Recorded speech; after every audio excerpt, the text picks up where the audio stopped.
ताई माँ को लगता है कि ईशा अपशगुन है, जिसने न केवल सूरज को छोड़ा बल्कि उसने हमें नीचा दिखाया है।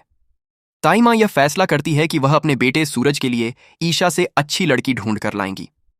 अगली सुबह आंगन में ताई माँ घर के सभी सदस्यों को बुलाती है और कहती है कि सूरज सिर्फ उनका बेटा ही नहीं बल्कि वह इस शहर का आईएएस ऑफिसर है। उसकी जिंदगी में अब ईशा की कोई जगह नहीं, जिसने उसको गुंडा कहकर ठुकरा दिया था।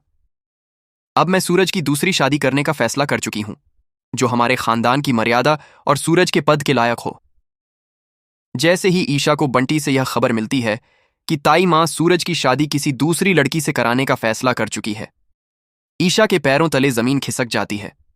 ईशा जानती है कि ताई माँ उसे कभी नहीं माफ करेंगी, लेकिन वह अपने सूरज को इस तरह किसी और का होते हुए देख चुप नहीं बैठ सकती।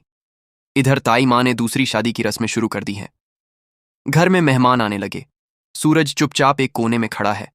उसकी आंखों में ईशा की यादें हैं, लेकिन वह ताई माँ के सम्मान के आगे अपने आप को बेबस महसूस कर रहा है।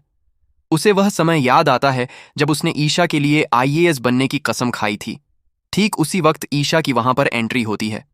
ईशा अपनी छोटी मिसू का हाथ थामे हुए अंदर कदम रखती है। उसे वहां पर देखते ही पूरे घर में सन्नाटा छा जाता है। ताई माँ चिल्लाकर कहती हैं, तुम यहां किस हक से आई हो? जाओ यहां से। ईशा हिम्मत जुटाकर जवाब देती है, ताई माँ, मेरा सिंदूर और मेरा मंगलसूत्र आज भी सूरज के नाम का ही है। आप भले ही मुझे इस घर से निकाल देंगी, लेकिन एक पत्नी का हक आप मुझसे नहीं छीन सकती। इधर सूरज ईशा को देखकर सन्न हो जाता है। एक तरफ उसका पुराना प्यार है, जिसकी पायल की आवाज उसे हमेशा सही रास्ते पर लाती थी, और दूसरी तरफ उसकी ताई माँ का सम्मान है। मीसू दौड़कर सूरज के पास आती है और उसका हाथ पकड़कर कहती है, सूरज अंकल, क्या आप मेरी ईशू को घर से निकाल देंगे? मीसू की मासूमियत सूरज के पत्थर दिल को पिघला देती है। इधर ताई माँ अपनी बात पर अड़िग है। वह कहती है कि अगर यह औरत यहां रहेगी तो मैं यह घर छोड़कर चली जाऊंगी। तभी वहां पर आकाश भी पहुंच जाता है और वह ईशा पर अपना हक जमाने की कोशिश करता है, लेकिन ईशा उसे सबके सामने चेतावनी देती है कि उसकी शादी सिर्फ एक मजबूरी थी। वह हमेशा से ही सूरज की रही है। अब सूरज आगे बढ़कर ईशा का हाथ थाम लेता है।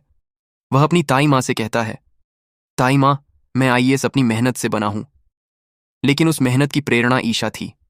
आपने मुझे संस्कार दिए हैं, लेकिन ईशा ने मुझे लक्ष्य दिया है। मैं दूसरी शादी नहीं कर सकता।